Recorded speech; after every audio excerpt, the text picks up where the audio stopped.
Hallelujah. पता नहीं ऐसा क्यों महसूस होता, जब तक वहां बैठा होता हूँ ऐसा लगता है मुझे ध्यान नहीं है। यहाँ आने के बाद परमेश्वर कैसे ध्यान देता है, कैसे हिम्मत देता है, कैसे शांत बचता है, ये उसका काम है। अभी बात हो रही थी, हम डरते हैं। गन्नू कह रहा था कौन ऐसा है जिसमें डर नहीं है, हाथ खड़ा करके दिखाए। कौन है जो नहीं डरता? बच्चे ही है खाली, बड़ा तो कोई नहीं है। सुनो, डर जो है विश्वास का उल्टा है। Opposite of faith is fear. डर जो है विश्वास का उल्टा है। क्या हम विश्वास करते हैं? देखा? अरे थोड़ी सी हाँ तो तेज बोलो, जैसा कहोगे वैसा हो जाएगा। विश्वास करते हैं। यीशु ने कहा जो विश्वास करते हैं, जो विश्वास करेगा होगा मैं प्यार करता हूं तो विश्वास करता हूं।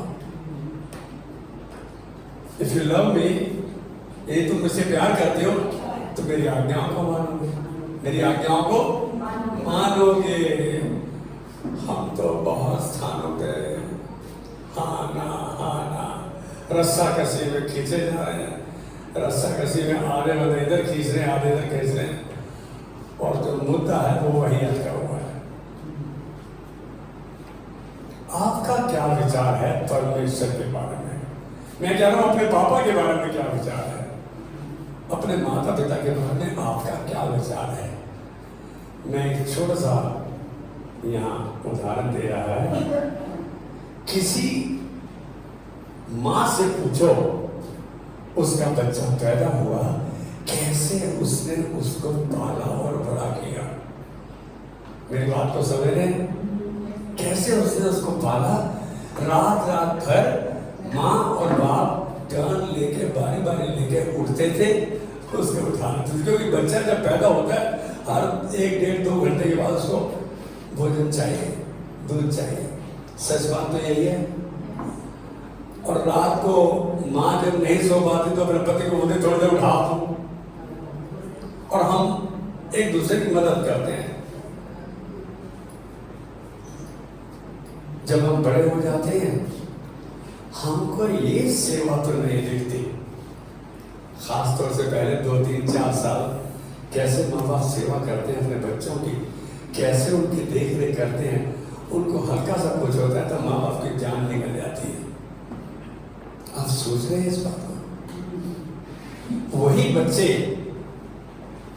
जब बड़े हो जाते हैं, आत्मनिर्भर हो जाते हैं, कमाने लगते हैं, तो उनका उस समय विचार अपने मामा पापा के बारे में क्या रहता है? कैसे महसूस करते हैं? क्या हम अपनी माँ को उस नजर से देख पा रहे हैं? वरना तुमने अपने बेटे को पाला है ना मनोज, रात को जागा है तुम? जागे हैं। ये एहसास बच्चे को तो आएगा नहीं, ये तभी आने पाएगा जब वो बच्चा बड़ा हो जाएगा, वो भी बाप बनेगा, वो भी अपनी पत्नी का सहयोगी बनेगा। लेकिन हम जब बड़े हो जाते हैं हम अपने माँ बाप को तुच्छ जानना शुरू कर देते हैं। बोल देते हैं तुम्हें पता क्या आज की पीढ़ी के बारे में तुम क्या जानते हो। उनकी एक बात माँ बाप की, चाहे वो माँ बाप हर समय अपने बच्चे का भला चाहते हैं, एक बात यदि माँ बाप ने नहीं मानी, हम जिंदगी भर के लिए कई स्थान पर देखा है, जिंदगी भर के लिए माँ बाप को हम छोड़ देते हैं या तुच्छ जानने लगते हैं, या ऐसा महसूस करा देते हैं कि तुम कुछ नहीं जानो। क्या है? आज की पीढ़ी में तो युवा जवान इस हद तक आ गया है कि मामा पापा का आदर करने की बात तो अलग है, उनको छोड़ तक के राजी है। क्या महसूस करते हैं हम माता पिता अपने बच्चों को? क्या महसूस कराते हैं हम? माता पिता हैं कौन? प्रभु की ओर से राजदूत हैं, प्रभु के एम्बेसडर हैं। मेरी बात को समझ रहे हैं? शायद बच्चों को ये बात समझ में आ रही है या नहीं आ रही मुझे नहीं मालूम, लेकिन माँ बाप यदि समझ लेंगे तो उनको बच्चों को समझाने में आसानी हो जाती है। माँ बाप ने ऐसी कौन सी गलती कर दी यदि बच्चे की बात नहीं मानी कि तुम उनका तिरस्कार करो, उनको तुच्छ जानो, उनको नीची नजर से देखो, उनको हर समय नीचा दिखाओ? क्या हमें कोई हक है? जैसी सोच हमारे माता पिता के प्रति है, हम वैसी ही सोच परमेश्वर के बारे में बना लेते हैं। यार परमेश्वर भी ऐसा ही है, यानी गुस्सा करता है मेरी प्रार्थना, अरे कोई नहीं प्रार्थना वार्ता सुनता है। जब हम दुखी होते हैं, परेशान होते हैं, बहुत प्रार्थनाओं के बाद भी उत्तर नहीं आ रहा होता, तो क्या महसूस करते हैं? अरे पास्ता ऐसे ही कहता है यार, उसकी प्रार्थना सुनता हूँ, हमारे नहीं सुनता। सच बात तो यही है, उसके सुनता है। तुम कह रहे हो, तुम्हें तो कहा उसके सुनता है, हमारे नहीं सुनता, तुम्हारी सुनेगा भी नहीं जब तक आप विश्वास की भाषा नहीं बोलोगे। विश्वास तुम्हारे मुख के शब्दों से प्रदर्शित होता है, दिखता है। हमारा परमेश्वर कैसा है, कभी सोचा? हमारी तो एक तरफा बात होती है, उससे वन वे ट्रैफिक चलता रहता है, हम बोल देते हैं वक्त, उसके सुनते ही नहीं। तो आज दुनियावी बच्चों की तरह हम अपने माता पिता के साथ जैसा व्यवहार कर रहे हैं कि एक तरफी बात है, बस हमने बोल दी, पिता को हमने बोल दिया, प्रार्थना कर दिया, उसे सुनिए तो सुनिए, कह रहे हो जवाब देगा, हमने प्रार्थना कर दी। कुछ शायद 1-2 हफ्ते पहले मैंने बांटा था, क्या तुम परमेश्वर की आवाज सुनने को इच्छुक हो? परमेश्वर बातचीत करता है, प्रार्थना का उत्तर देता है।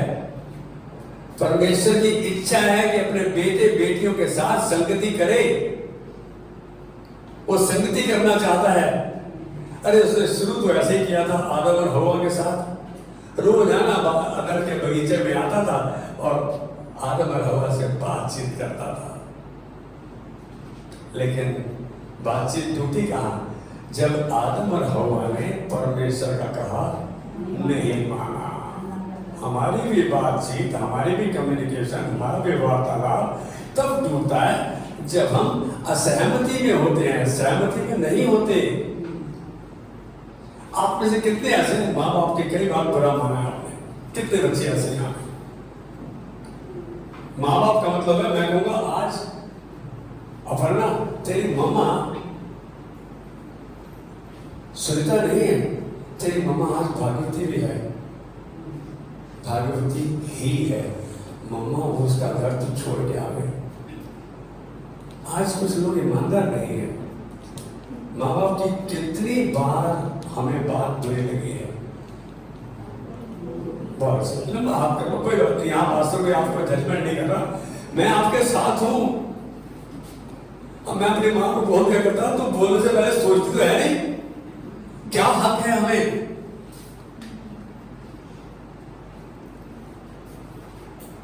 यार अजीब बात है। परमेश्वर के बारे में आपका क्या विचार है? आपने मुझे बताया नहीं। न्याय करने वाला परमेश्वर है, जजमेंट वाला है, या प्यार करने वाला है, या दयालु कृपालु विनम्र से कोफ करने वाला अति करुणा में है? हम आज शुरू यही से करेंगे कि परमेश्वर का चरित्र क्या है, कैसा है परमेश्वर। अरे एक बात बोलो, समय बिताते हो, माँ ने तो माँ आपको कैसे जानती है? बहुत समय बिताया, झोली में लेके पहले 5 साल तो 4 साल आपको संभालती रही, इसलिए वो आपको जानती है। आप भी उसकी आवाज को पहचानते हो। लेकिन जब हम बड़े हो जाते हैं तो हम थोड़ा सा, मैं एक बात बोलूं, यदि आज तक हमने माँ बाप को नजरअंदाज किया है, बुरा भला समझा है, उनको बुरा भला कहा है, अपने मन को तब्दील करो, मन को चेंज करो, अपने चरित्र को थोड़ा सा सुधार लाओ। आवश्यकता है हमें अपने सुधार में। यदि आप माँ बाप का आदर नहीं करते तो परमेश्वर को आप जानते ही नहीं, समझते ही नहीं। जिसको देख रहे हो उसको तो पहचानते नहीं, जिसको नहीं देखा, प्रभु मैं तेरे से प्यार करता हूं, पकड़ लियो, प्यार करता हूं तेरे से, हैं? कौन से परमेश्वर से प्यार करते हैं?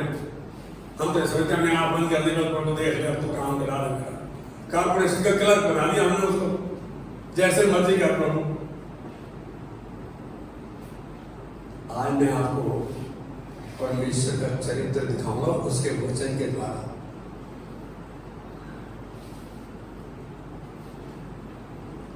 मेरे को प्रभु ने एक शब्द बोला, मैं सवेरे प्रार्थना कर रहा था, कंपैशनेट, करुणा में, दयालु, कृपालु। मैं बोला प्रभु तू क्या कह रहा है? क्या आप उससे बातचीत करते हैं? क्या आपने समय निश्चित किया है? आप उसी को जानते हैं जिसके साथ समय बिताते हैं। बाला को जानता है?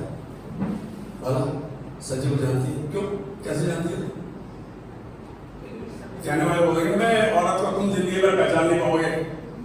अरे भाई कैसे नहीं, जिसके साथ समय बिताते हो उसको जानते हो, जिसको जानते हो उसको समझते हो, जिसको समझते हो, जिससे प्यार करते हो उसका कहाँ मानते हो, उसको कुछ देना चाहते हो। समर्पण से अच्छा क्या है?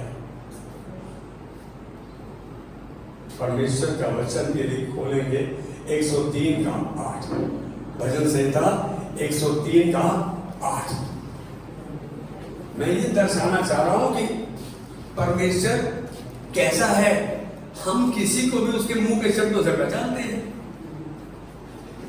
यदि मेरे बच्चे ने मेरे को गाली दे दी और धक्का मार के बाहर निकाल दिया तो मैं जानना चाहूंगा भाई इन्होंने शब्द कहा, इनका एक्शन बहुत ऊंचा पुकार रहा है, लेकिन ये तो बहुत अच्छे बच्चे सेवा करते हैं अपने बाप की, क्या कहूँ मैं। यस 103 का 8। यहोवा दयालु, अनुग्रहकारी, विलंब से कोप करने वाला और अति करुणामय है। परमेश्वर दयालु, कृपालु, विलंब से कोप करने वाला। ये एक छोटा सा विलंब से थोड़ा गुस्सा करने वाला है, थोड़ा थोड़ी देर के लिए गुस्सा करता है, और अति करुणा में है। ये परमेश्वर का चरित्र है। ये क्या है? परमेश्वर का चरित्र। हम उसके वचन के द्वारा, और दाऊद ने ये बात लिखी परमेश्वर की आत्मा की अगुवाई में। दाऊद परमेश्वर के हृदय का व्यक्ति था, इतनी नजदीकी में रहा, इतना उसने परमेश्वर को नजदीकी में जाना कि उसने सारे भजन, उसकी प्रशंसा के गीत, उसकी उपासना, स्तुति, आराधना कि दाऊद ने लिखे। परमेश्वर का चरित्र, ये एक लाइन पढ़ी मैंने अभी। अब एक शब्द आ गया कि वो विलंब से कोप करने वाला है। हम तो बोलते हैं हमारा बाप तो गुस्सा ही करता रहता है। मेरे बच्चे तो ये बचपन में ये देखते थे, इनकी मम्मा एक बार बोलने आ रहे जाओ पापा को पढ़ लो, उसके बाद ले जाएंगे, पापा का होगा बना पड़ा। हाँ अनुशासित था, अनुशासन में जरूर था, लेकिन ऐसा नहीं कि मैंने प्यार नहीं किया अपने बच्चों से। ये शायद 54 का 8 और 9, ये शायद नबी की पुस्तक 54वां अध्याय। ध्यान से सुनना, आज कोशिश करना परमेश्वर को जानने की। कैसा परमेश्वर है मेरा प्रभु, मैं भी वैसे ही बनना चाहता हूं। और असलियत में उसका लक्ष्य, उसका केंद्र बिंदु, उसकी योजना यही है कि मसीह यीशु की रूपरेखा में आपको रोज बदलता जाए। और वो कैसे होगा? केवल आज्ञाकारिता के द्वारा। यस बेटा, ये शायद 54 का 8 और 9। चलो ऐसा है, आज अभी नहीं पढ़ने, ये आयत मेरे को पढ़ने दो। ये शायद नबी की पुस्तक 54वां अध्याय कहते हैं, क्रोध के आवेश में आकर, परमेश्वर कह रहा है, क्रोध के आवेश में आकर मैंने पल भर के लिए तुझसे मुंह छिपाया था। परमेश्वर कह रहा है कि गुस्से में आकर, क्रोध में आकर, तेरे पर गुस्सा खाकर मैंने अपना चेहरा तुझसे छिपा लिया था पल भर के लिए। आपको दिखाऊंगा कैसे पल भर के लिए। और फिर बोला आगे, अब अनंत करुणा से मैं तुझ पर दया करूंगा। अब अनंत करुणा से मैं तुझ पर दया करूंगा, तेरे छुड़ाने वाले का यही वचन है, तेरे परमेश्वर का यही वचन है, अब तुझ पर करुणा, अनंत करुणा से तुझ पर दया करूंगा। आपने एक चीज देखी, उससे गुस्सा किया। अब अगली आयत में परमेश्वर कह रहा है, यह मेरी दृष्टि में नूह के समय के जल प्रलय के समान है। नूह के समय में जल प्रलय हुई, इतना बाढ़ आ गई कि हिमालय पर्वत की जो चोटी अब दिखती है तुम्हें ना, नूह का जहाज वहां दिखा एक चोटी के ऊपर, इतना पानी भर गया, सब नष्ट हो गया, सब का सब। जितने लोग नूह के जहाज में थे, नूह की कश्ती में थे, केवल वही बचे, जानवर, व्यक्ति, नूह का परिवार, नूह के बेटे, उसकी बहू, बच्चे। और ये कितनी देर तक हुआ, ये प्रलय, जल प्रलय कितने तक आए हैं? कितने? ये बोल रहे 40 दिन। जैसे ठीक है 40 दिन, नहीं, मैं कह रहा हूँ थोड़ी, मुझे क्या पता, मैंने थोड़ा देखा है, हम अपने आप पे पल्ला झाड़ सकते हैं, लेकिन सच बात यही है 40 दिन। और तब से अब तक कितने साल हो गए? परमेश्वर कह रहा है ये पल भर का समय उस जल प्रलय के समान है जो नूह के समय में हुई। एक 40 दिन उस समय के हिसाब से कितने छोटा सा, एक छोटी सी बिंदु भी नहीं है, हद के समान है। कहता मेरी दृष्टि में नूह के समय के जल प्रलय के समान है, क्योंकि जैसे मैंने शपथ खाई थी और उसके बाद परमेश्वर ने शपथ खाई कि अब जल प्रलय के द्वारा मैं इस संसार का नाश नहीं करेगा।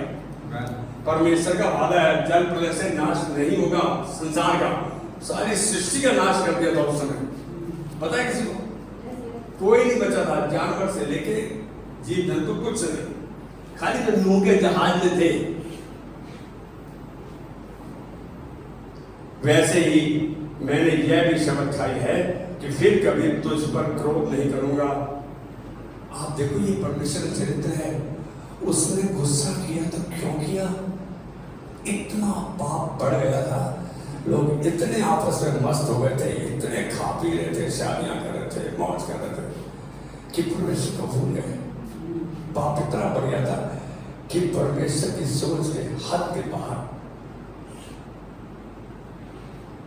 परमेश्वर कह रहा है कि मैंने पल भर के लिए क्रोध किया और तेरे से मुंह छिपा लिया था, लेकिन अब अति करुणा के साथ मैं तुझ पर दया करूंगा, तेरे छुड़ाने वाले का यही वचन है। अब ये कह रहा है कि जो नूह के समय में जल प्रलय हुई, जो बाढ़ आई, जो पानी आया नीचे से, जल मतलब जल प्रलय, इतनी बारिश तो हुई, नीचे से सोते फूट पड़े,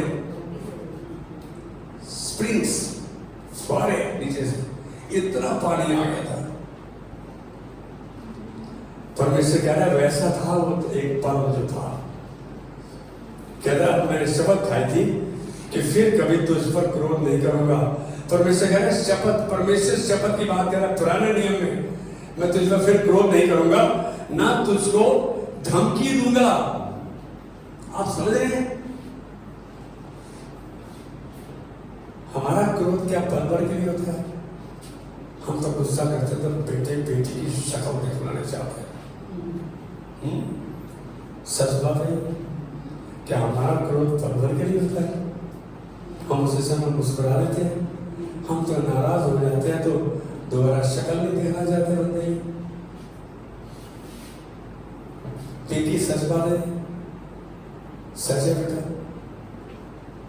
सास बोलते तू तो ये है, तू तो वो है, बोले शक्ल नहीं देखूंगा, तुम मेरे को बोलो उसको पूछो। हमारा रवैया संसार में जैसा हम देख रहे हैं वैसा होता जा रहा है। कैसा होता जा रहा है? जैसा संसार में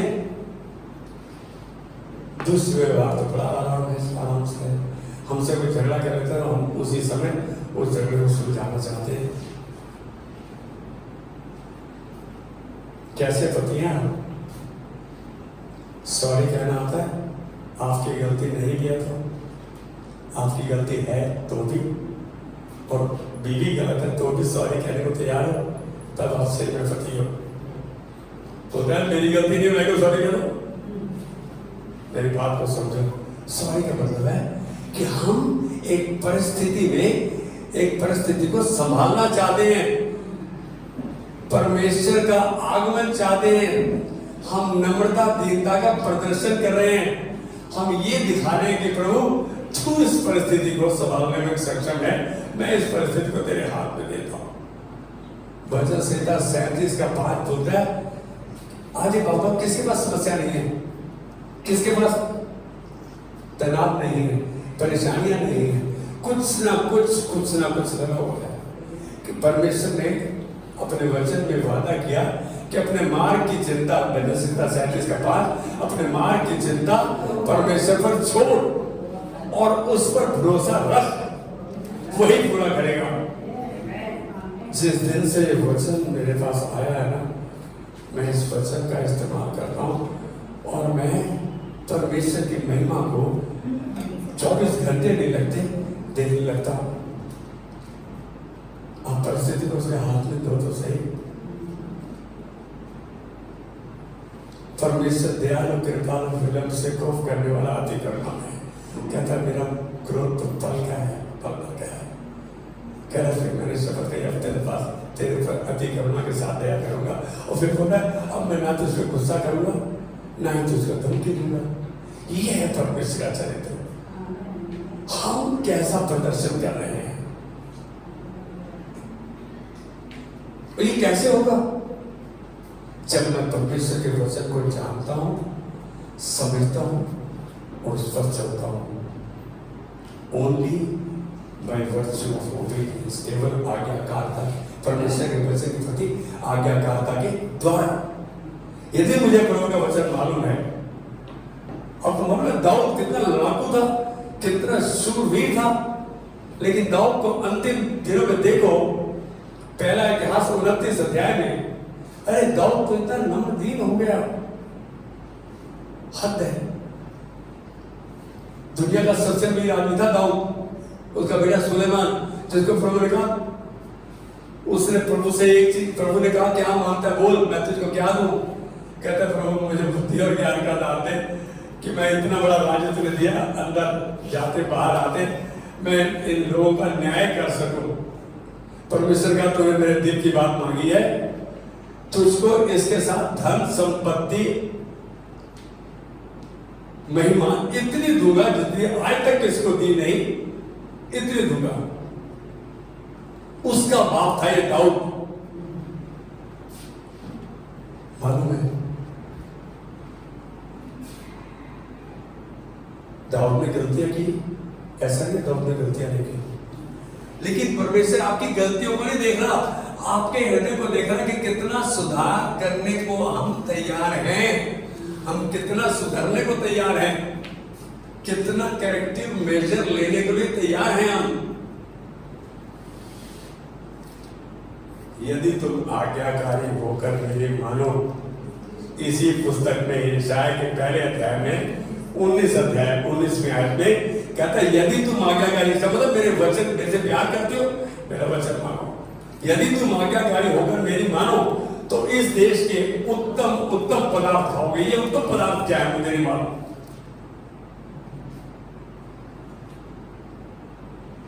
उत्तम पदार्थ है क्या कहूं मैं? क्या है उत्तम पदार्थ? भरपूरी, सहमति, शांति, आनंद, अनुग्रह, हरदम मतलब सहायता। परमेश्वर कह रहा है ये सब कुछ तुम्हारे पास होगा। परमेश्वर दयावान है, दयालु कृपालु है। कौन इस बात से सहमत है?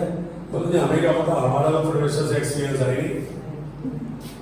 परमेश्वर बोलता है अपने वचन में यिर्मयाह 29:11 में कि जो कल्पनाएं, जो प्लान, जो योजनाएं तेरे बारे में मैं सोचता हूं, कहता हूं मैं ही जानता हूं। परमेश्वर कह रहा है वो तेरी हानि की नहीं है, तेरे भले की है। तो परमेश्वर तो हम पर केवल भलाई ही करना चाहता है, दया करना चाहता है। ये उसका चरित्र है। देखना चाहोगे एक वचन, व्यवस्था विवरण 13 का 17 देखो जरा। व्यवस्था विवरण 13 का 17, Deuteronomy.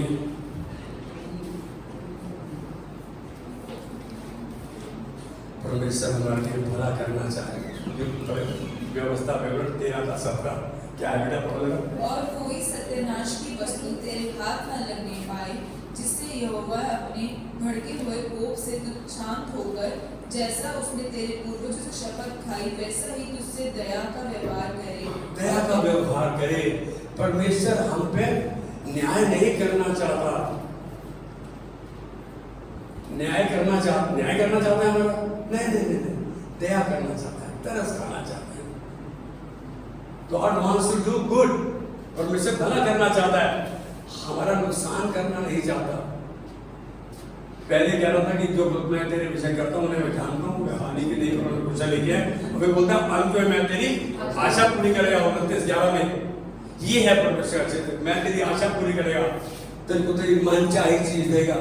I will give you hope and future. ये परमेश्वर का चरित्र है। मैं कहूंगा कि आज हम अपने हृदय के अंदर झांक कर देखें तो हम इस बात को शायद ठीक पाए कि हम संपूर्ण रूप से आज्ञाकारी नहीं है। क्या हम आज्ञाकारी है? क्या हम आज्ञाकारी हैं? आज एक बात हूँ, आज से बोलना शुरू कर दो, प्रभु तू विश्वास योग्य है, मैं आज्ञाकारी रहूंगा। मैं तेरे वचन को जानूंगा, तेरे वचन को समझूंगा, तेरे वचन को चलूंगा, तेरे प्रति आज्ञा। और दाऊद ने इस बात की पुष्टि की। भजन संहिता 141 का 3 में दाऊद कहता है प्रभु मेरे मुख पर पहरा बिठा, मेरे मुख पर पहरा बिठा और मेरे होठों के द्वार की रखवाली कर। और वैसे कह रहा है मेरे होठों के द्वार की रखवाली कर कि मैं ऐसा अनुचित, ऐसा गलत शब्द नहीं बोलूं जो दूसरे को घात करे। परमेश्वर हमसे आज्ञाकारिता चाहता है। एक ही चीज चाहता है कि हम उसके वचन को पढ़ें, सुने, जाने, समझे और उस पर चले। वो हमसे आज्ञा करता। एक बात बताओ, आपका बच्चा बिल्कुल आज्ञाकारी है क्या? आप उसको किसी चीज के लिए मना करने को तैयार हो? मैंने एक ऐसे अपने स्टूडेंट को देखा पंजाबी बाग में, 5-6 साल पढ़ाया। उसका बाप ऐसा था कि जैसे बब्बर शेर होता है, बब्बर शेर, मतलब घर में आ रहे तो सहम जाते हैं सभी। उसका बेटा बड़ा हो गया, इंजीनियर बन गया।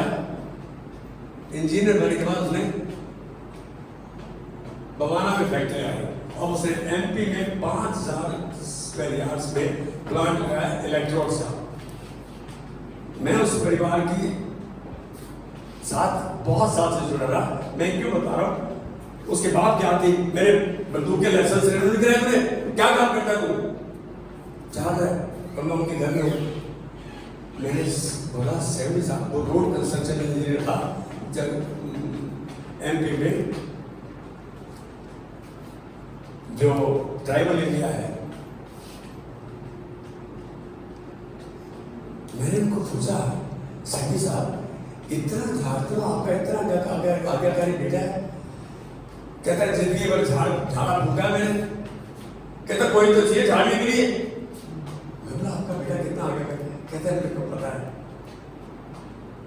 मेरे को पता है, लेकिन उसके बेटे के मुख से मैंने कभी एक शब्द नहीं सुना।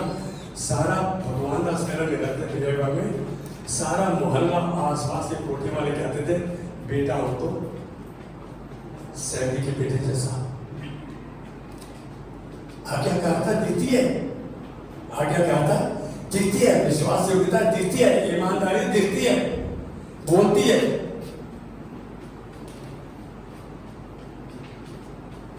यहाँ आज्ञाकारिता बहुत बड़ा दान है जो केवल परमेश्वर की ओर से आता है। दाऊद ने इस बात में कहा, पहला इतिहास 29 में कहता है प्रभु सब कुछ तो तेरे हाथों से मिला है, हमको अपनी इच्छा से इसी रीति से तुझको भेंट देने की शक्ति मिले, वो शक्ति, वो सामर्थ मिले।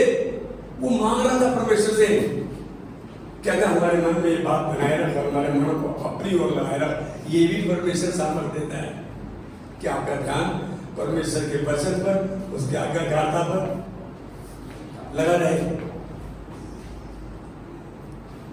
आज्ञाकारिता का एक दिखा रहा हूं, यही तुम आज्ञाकारी हो। भजन संहिता 36 का 8 देखेंगे आज्ञाकारिता के बारे में। भजन संहिता 36 का 8।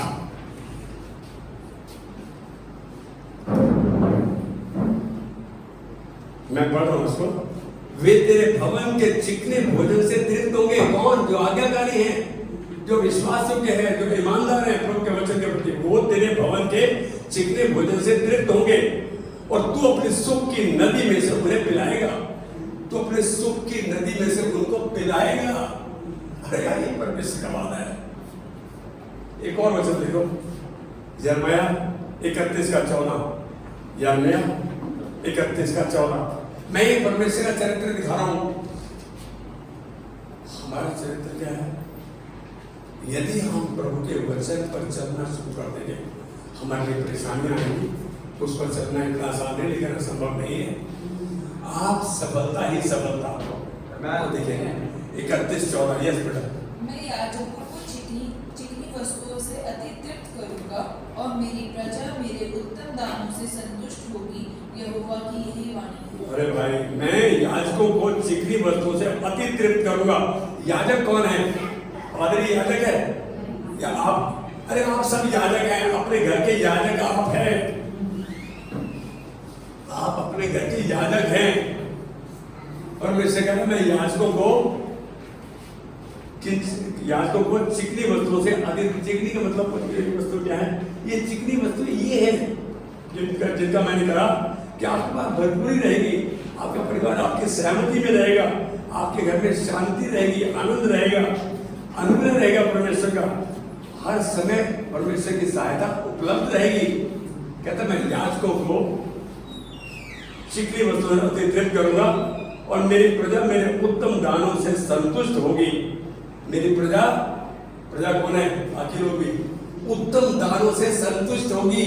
यहोवा की यही वाणी है, परमेश्वर का यही वचन है। ये परमेश्वर ने अपने मुख से कहा। परमेश्वर का चरित्र देख रहे हैं।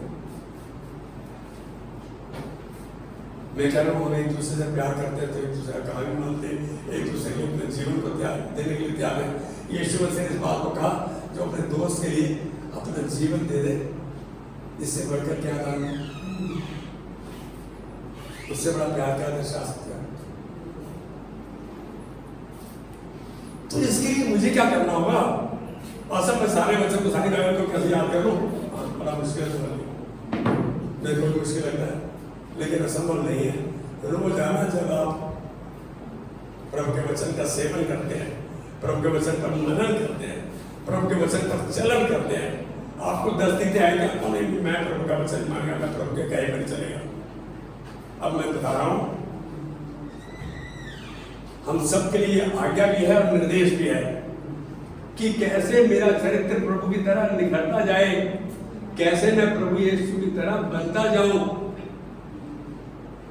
पहला यूहन्ना 2 का 15-16। पहला यूहन्ना 2 का, ये आखिरी की पुस्तकें हैं। पहला यूहन्ना 2 अध्याय 15-16। बस आज संदेश बहुत जल्दी खत्म हो जाएगा। संदेश ये कि परमेश्वर कैसा है। यस, अब मैं पढ़ रहा हूं, तुम नहीं पढ़ना। खोल लो यदि जिनके पास बाइबल है। तुम ना तो संसार से और न संसार में की वस्तुओं से प्रेम रखो। ना तो संसार से न संसार की वस्तुओं से प्रेम रखो। हमारा तो प्रेम ही संसार की वस्तुओं से, संसार की सुंदर स्त्रियों से है, संसार के धन से है, संपत्ति से है। दुबली पत्नी काली हो लेकिन पैसे वाली। हमें तो भाई सब कुछ वही चाहिए जो संसार में है, जो हमें लुभाता है, जो प्रभावित करता है। कह रहे हैं कि तुम ना तो संसार से और ना संसार में की वस्तुओं से प्रेम रखो। ये आज्ञा और निर्देश है हमारे लिए। आसान है ये, कोई बात नहीं, ऐसे कहोगे आसान तो नहीं है, और सच बात तो यही है। यदि कोई संसार से प्रेम रखता है तो पिता परमेश्वर से उसका प्रेम बिल्कुल नहीं है। यदि कोई संसार से, अब अपने आप को एक बार जांच कर देखो, मैं सांसारिक हूँ या आत्मिक हूँ, मैं व्यावहारिक हूँ या पारिवारिक हूँ, मैं आत्मिक हूँ या आर्थिक हूँ। आप देख सकते हो ना कहाँ ठहरते हो आप। एक दिन की भी बात बता रहा हूँ, कैसे आप एक दूसरे कहा, मेरी तबीयत ज्यादा खराब थी, हमारे घर के बाहर स्टेट बैंक है, आपने देखा होगा स्टेट बैंक का भैया, वहाँ के चीफ मैनेजर ने टेलीफोन किया, कह रहे साहब आज मीटिंग है रीजनल ऑफिस, रीजनल ब्रांचेस की, और मीटिंग में आपको आना है। मैं तो नहीं आ सकता, मेरी तबीयत ढीली है। कहते मैं पूछ नहीं रही आपको बोल रही हूँ, आपको मेरे साथ खड़ा होना है। आज एक बात बोलूं, ये हम कौन चला सकता है जो आपसे प्यार करता है, आप जिनसे प्यार करते हैं, आप जिनसे आशा करते हैं। हम परमेश्वर से प्यार करते हैं क्योंकि हम मेरी आशा उसी में बनी है। तो मेरे को जब उस बात उसने बोल दी ना, हालांकि बिल्कुल अनकंफर्टेबल था, मेरे को ठीक नहीं लग रहा था, मैंने सती को बोला, बेटा मेरे को वहाँ लेके जाओ भाई, एकदम बड़ा भाई जहाँ चुन वो मॉल है, वहाँ गए, ऊपर हॉल था, गया। दुखद बात यह कि सबसे पहला बंदा मैं था, सबसे पहला मतलब कस्टमर्स में से सबसे पहला मैं था। पहुंच गया हॉल में, इतना ठंडा, मेरे को ठंड लग रही, मैंने कोने में सीट ली। जो चीफ मैं थी तो थोड़ी देर में आई, फरीदाबाद गई थी किसी काम से, वापस आ गई। मिली आके मेरे को अपने साथ बिठाया, बहुत अच्छी रिफ्रेशमेंट थी, मीटिंग चल रही थी। मैंने हल्का सा 2-3-4 मिनट जो चीफ मैनेजर थे उनको कुछ बात करते सुना। मैं बोला यार ये सच में तो बंदा ही नहीं है। मेरे को उसने 10 बार बोला, टंडन साहब कुछ तो खा लो, कुछ तो लो प्लीज, मैं नहीं कहती। मैं बोलेगा मुझे नहीं चाहिए, मेरी तबीयत इतनी ढीली थी कि मुझे कुछ ठीक नहीं सूझ रहा था। लेकिन एक मुद्दा आया कि हमारी बैंक की ब्रांच में क्या होना चाहिए। मैं खड़ा हुआ और जब बातचीत की तो उस समय वही हाल है प्रचार का। 1-2 बंदे, हमारे बेटी जानती है, हम IDFL ब्रांच है, पति स्टेट बैंक में था और बीवी उसकी पंजाब नेशनल बैंक में, वो दोनों आए हुए थे। मालूम मीटिंग खत्म होने के बाद मेरे को बोला सर ये चीफ मैनेजर आपको तैयार करके लाई थी, आपको बोला था इस टॉपिक पे बोलो। मैं बोला नहीं भाई, आज एक बात बोलो, परमेश्वर आपको इस्तेमाल करेगा कब, जब आप आज्ञाकारी होने के लिए शपथ खाओगे। दाऊद कहता है मेरे मुख पर पहरा बिठा, मेरे होठों के द्वार की रखवाली कर। यदि आपके मुख में शब्द नियंत्रित आपके मुख से बाहर निकलते हैं, ऐसे शब्द निकलते हैं जो दूसरे को आराम दे, तो बात ठीक है। आप परमेश्वर से प्यार करते हो तो उसका काम मानोगे। परमेश्वर अपने वचन को पक्का कर रहा है।